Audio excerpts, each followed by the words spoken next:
O espetáculo, ele narra a história dos momentos que antecederam o massacre, pelo olhar de um sobrevivente, Dadá. Até hoje, eu sei muito bem quantos neguinhos eu já vi virar preso. Esse personagem, ele tinha recebido, dias antes do massacre da mãe, o Salmo 91 para ler, certo? E ele se arrepende, depois, quando lê, de não ter dado tanta atenção a isso. Mãe, bem que pediu para eu ler o Salmo 91. Eu que não li, mas desculpa aí, eu não li. Eu li, foi naquele dia. Fazer o Dadá, né, que é o personagem que narra o acontecimento aí do massacre do Carandiru, foi o maior desafio para mim até hoje dentro do teatro. Tudo é muito forte, tudo é muito alto, tudo é muito alto, tudo é muito. Então isso vai fazendo com que a gente vá mexendo com coisas que estão muito lá dentro e que as pessoas nem imaginam que possam passar. Na peça, cada ator faz 2 personagens, são 10 ao total. E foi complexo porque é difícil fazer 2 naturezas, né? Você se desligar de um, acessar outro. Saudade que eu tava de você. Então o processo foi um processo intenso, foi um processo que foi talvez lento até, né? Mas que foi muito enriquecedor, na verdade.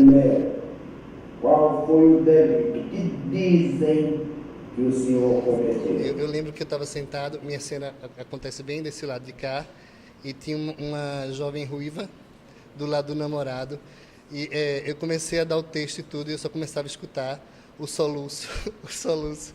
Aí eu se concentra, não sei do personagem. Aí teve uma hora que eu não aguentei, eu olhei assim de lado, aí lá estava ela chorando e tal.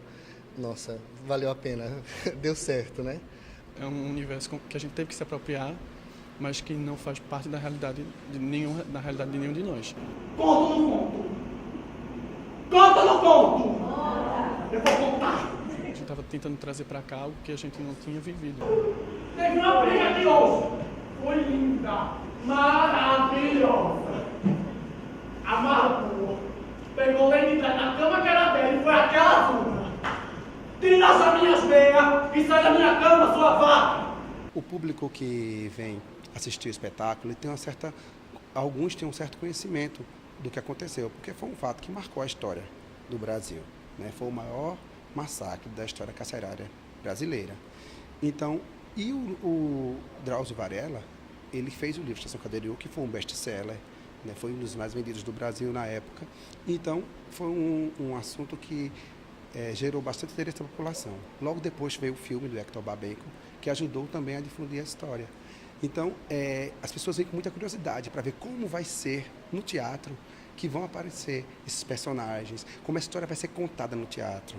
Era um tema que nós tínhamos muita vontade dentro do grupo de dar voz a esse tema, porque é um tema atual e urgente. Por mais que tenham se passado já 23 anos do massacre, a falência do sistema carcerário ela é uma coisa atual e urgente.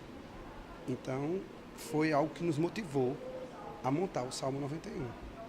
Foi bem difícil, processo bem longo, muita pesquisa, muito sofrimento, muita sangue, lágrima, suor.